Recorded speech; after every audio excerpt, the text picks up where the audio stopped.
Friends, welcome back to our YouTube channel service study. बच्चों, आज मैं आप सभी के लिए एक नई वीडियो लेकर आया हूं जिसमें मैं आप सभी को क्लास 10th फिजिक्स का फर्स्ट चैप्टर पढ़ा रहा था। तो आज उसी का नेक्स्ट टॉपिक लेकर आया हूं, फोकस दूरी और वक्रता त्रिज्या में क्या संबंध होता है। सबसे पहले हम डिस्कस करेंगे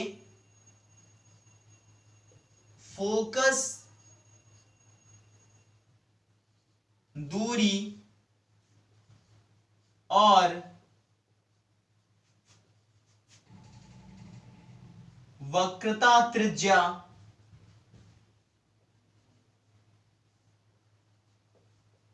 में संबंध। ठीक है बच्चे, जो भी चैनल पे नए हो वो चैनल को सब्सक्राइब कर लेना, साथ ही साथ बेल आइकन भी प्रेस कर लेना ताकि इस तरह की इंपॉर्टेंट वीडियो का नोटिफिकेशन आपके पास सबसे पहले पहुंच जाए। और यदि मेरा वीडियो आपको अच्छा लगेगा तो लाइक जरूर करिएगा और जहां भी डाउट आएगा तो कमेंट में जरूर मेंशन करिएगा अपने डाउट्स को। ठीक है, तो फोकस दूरी को बच्चों हम किससे प्रदर्शित करते हैं? स्मॉल f से प्रदर्शित करते हैं और वक्रता त्रिज्या को बच्चों कैपिटल R से प्रदर्शित करते हैं। तो बच्चों, फोकस दूरी और वक्रता त्रिज्या में क्या संबंध होता है? जो वक्रता त्रिज्या होती है बच्चों, वक्रता त्रिज्या वो फोकस दूरी की दोगुनी होती है। दो गुणित फोकस दूरी मतलब r बराबर क्या होता है? 2f होता है बच्चों, या इसी को आप लिख सकते हो f इक्वल टू r/2। ये बहुत ही प्रचलित ब्रांड है बच्चों, बहुत ही पॉपुलर ब्रांड है f इक्वल टू r/2। जहां देखो यही पूछा जाता है f इक्वल टू r/2। ठीक है, r इक्वल टू 2f भी है, यहीं से ये आया है, कोई दिक्कत नहीं है, चाहे जो आप बोलो। ठीक है, f इक्वल टू r/2 ये रिलेशन होता है, ये संबंध होता है फोकस दूरी और वक्रता त्रिज्या में। बच्चों, इसका थोड़ा सा फिगर बनाते हैं हम। ये कौन सा दर्पण है बच्चों? ये सारी चीजें मैं डिस्कस कर चुका हूं। अगर नहीं समझा, आपने मेरी वीडियो नहीं देखा तो जाके देख लीजिए, वीडियो का लिंक आपको डिस्क्रिप्शन में मिल जाएगा। ठीक है, ये कौन सा दर्पण है बच्चों? अवतल दर्पण है। और ये पॉइंट क्या कहलाता है बच्चों? ध्रुव कहलाता है दर्पण का, जिसको P से प्रदर्शित करते हैं। और यहां कहीं बच्चों क्या होता है? फोकस होता है। और यहां कहीं क्या होगा बच्चों? C होगा। अब C को हम यहां कहीं नहीं बनाएंगे बच्चों, ध्रुव से, दर्पण के ध्रुव से जितनी दूरी पर हमारा फोकस होगा उसके दुगुनी दूरी पर हमारा वक्रता केंद्र बनेगा बच्चों। क्योंकि यहां पे क्या आ रहा है रिलेशन, ये क्या संबंध आ रहा है कि जो हमारा रेडियस ऑफ कर्वेचर होगा, वक्रता त्रिज्या होगी, वो फोकस दूरी की दुगुनी होगी। और ये है क्या चीज बच्चों?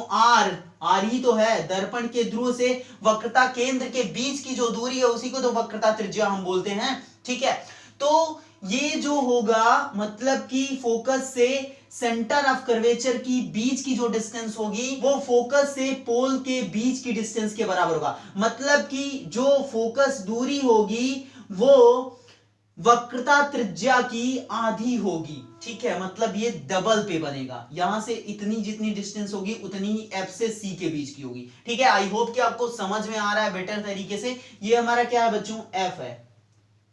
ठीक है, तो यहां पे आपको समझ में आ गया कि जो वक्रता त्रिज्या होती है वो फोकस दूरी की दुगनी होती है, या f इक्वल टू r/2 आप बोलो, चाहे r इक्वल टू 2f बोलो। तो फोकस दूरी और वक्रता त्रिज्या में ये संबंध होता है बच्चों। ठीक है, इसके बाद बच्चों नेक्स्ट टॉपिक है आपका गोलीय दर्पणों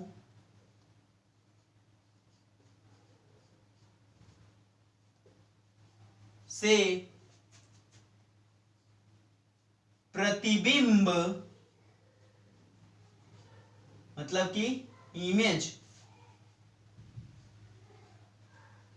बनने के नियम। बच्चों, कोई भी काम करने जाते हो आप तो सबसे पहले क्या करते हो? उसका रूल फॉलो करते हो, रूल पढ़ोगे। ठीक है, जैसे कि chemical reaction law of conservation of mass को फॉलो करती है। अरे सर, ये कौन सा एग्जांपल दे दिया, एग्जांपल तो वही ना। तो वैसे गोलीय दर्पण में जो प्रतिबिंब बनेगा उसका भी कुछ नियम होता है बच्चों, वो नियम को डिस्कस करने जा रहे हैं हम यहाँ पे। पहला नियम ये कहता है बच्चों कि यदि मुख्य अक्ष के समांतर प्रकाश की किरणें दर्पण पर गिरती हैं, दर्पण से इंसिडेंट होती हैं, तो वो परावर्तन के पश्चात फोकस बिंदु से होकर जाएंगी। ठीक है, बना लेते हैं यहां पे पहले नियम को। यह है हमारा अपना प्यारा सा कॉनकेव मिरर, अवतल दर्पण।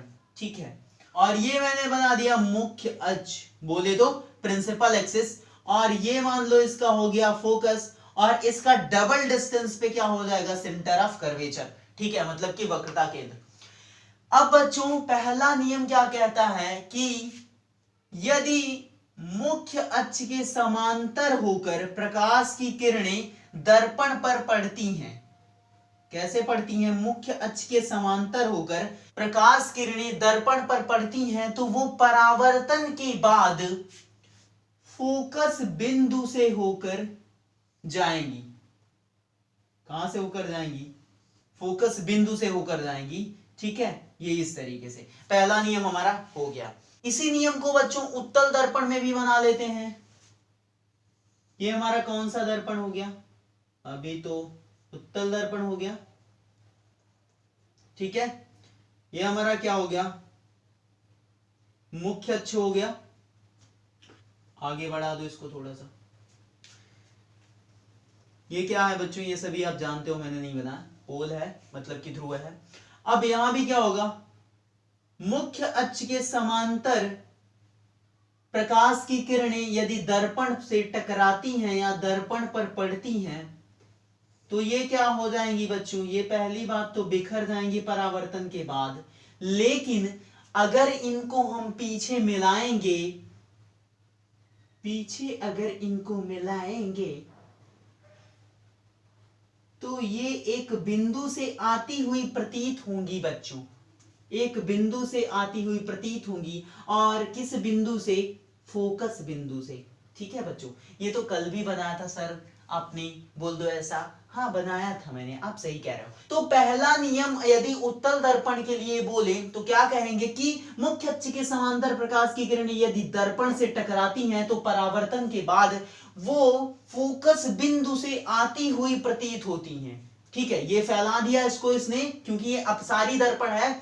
और ये क्या हुआ, ये अगर हम इसको पीछे ले जाएंगे तो ये एक बिंदु से आती हुई प्रतीत होंगी, और इस बिंदु को क्या बोलेंगे, फोकस बिंदु। तो फोकस बिंदु से ये किरणें आती हुई प्रतीत होंगी। ठीक है बच्चों, पिछले वीडियो में मैंने अवतल दर्पण और उत्तल दर्पण को पढ़ाया था, और अवतल दर्पण को मैंने क्या बोला था, अभिसारी दर्पण, और उत्तल दर्पण को अपसारी। तो अभिसारी क्यों बोला था, क्योंकि अभिसारी का मतलब क्या होता है, ऐसे गई और इकट्ठा कर दिया, ऐसे जा रही है ऐसे मोड़ दे रहा है। ठीक है, ये ऐसे पैरेलल जा रही हैं, और इसके बाद परावर्तन के बाद ये क्या किया, एक बिंदु पे इसको क्या कर दिया, इकट्ठा कर दिया। तो ये कौन सा दर्पण हो गया बच्चों, अभिसारी दर्पण। और यहाँ पे क्या हो रहा है, ऐसे जा रही है ऐसे फैला दे रहा है, तो फैलाने का मतलब अपसारी दर्पण। तो ये अपसारी, ये वाला अभिसारी, मतलब अवतल अभिसारी और उत्तल अपसारी। ठीक है, ये मैंने पिछले वीडियो में ही पढ़ा दिया था, बट यहां पे आपको क्लियर कर दिया। ठीक है, तो पहला नियम हो गया, क्लियर है सभी को, कि यदि दर्पण के मुख्य अक्ष के समांतर प्रकाश की किरणें दर्पण से टकराएंगी तो परावर्तन के बाद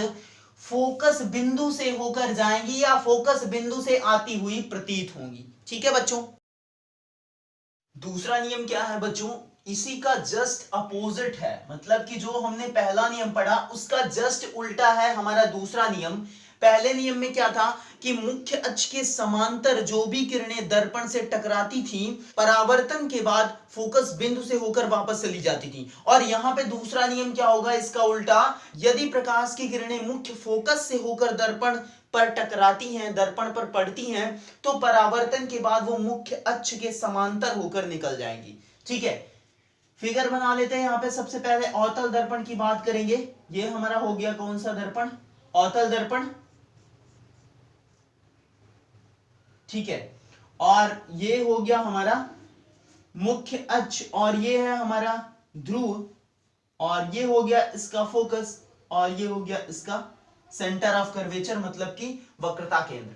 अब नियम क्या कहता है कि अगर कोई भी प्रकाश की किरण मुख्य फोकस से होकर जाती है, कहां से, मुख्य फोकस से होकर जाती है, तो वो परावर्तन के बाद मुख्य अक्ष के समांतर होकर चली जाएगी। मुख्य फोकस से अगर कोई भी प्रकाश की किरण दर्पण पर पड़ती है, दर्पण से टकराती है, तो वो परावर्तन के बाद मुख्य अक्ष के समांतर होकर चली जाएगी। उत्तल दर्पण में इसका फिगर बना लेते हैं। ये हो गया हमारा उत्तल दर्पण और ये हमने कर दिया पॉलिश कलई। ये हो गया इसका मुख्य अक्ष और ये हो गया दर्पण का ध्रुव।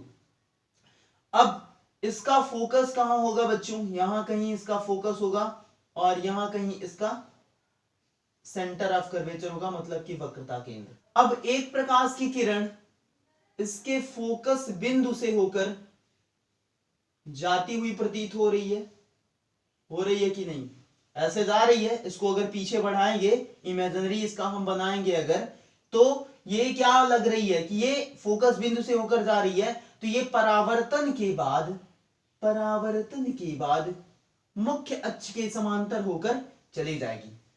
ये प्रकाश की किरण मुख्य फोकस से जाती हुई प्रतीत हो रही है कि नहीं हो रही है? ऐसे इसको पीछे जब हम इसका इमेजिनरी ड्रॉ करेंगे और परावर्तन के बाद ये मुख्य अक्ष के समांतर हो जाएगी। ठीक है बच्चों, तो नियम क्या कहता है एक बार फिर से देख लेते हैं। यदि मुख्य फोकस से होकर कोई भी प्रकाश की किरण दर्पण से टकरा रही है तो परावर्तन के बाद मुख्य अक्ष के समांतर होकर चली जाएगी। ठीक है,